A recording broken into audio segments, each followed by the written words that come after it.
Arnar, enn eitt sigur í maraþoni til hamingju. Hvernig var þetta? Var þetta ekki svolítið erfitt? Jú, þetta bara lengsta maraþonhlaup sem ég hlaupið. Þetta var svona, ég segi, toppurinn var Laugavegurinn í ár og síðan maður eiginlega bara að halda sér við fyrir þetta hlaup. Og þannig að þetta bara endaði í einhverjum algjörum endaspretts geðveiki og það bara skemmtilega sem ég veit mér að koma hérna í lokin og fá alla með sér og skemmir ekki að vera fyrstur. Já. Það var svolítið keppni þarna, það var einn á hælunum á þér. Áttur einhverjum erfiðleikum með hann?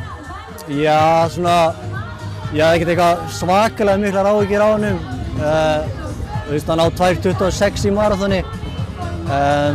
En þú veist, maður veit aldrei í maraþoni hvað gerist og hann jók hraðanina þegar 3 km eftir og ég alveg, ok, þetta er svolítið hratt. En bara, þú veist, hékk og bara beið. Síðan það voru 600 metrar eftir, þú veist, þá bara byrjaði ég að auka og vissi alveg ætti svona alveg að hafa hann og búinn að prófa nokkur sinnum upp nokkrar brekkurnar. Þannig ég vissi svona, ég ætti að hafa hann en síðan skipti náttúrulega öllu máli að vera með heimavalla réttinn og það hjálpar fárlega mikið. Tíminn 2:35, kannski svona endurspeglar kannski aðeins aðstæðurnar eða ekki?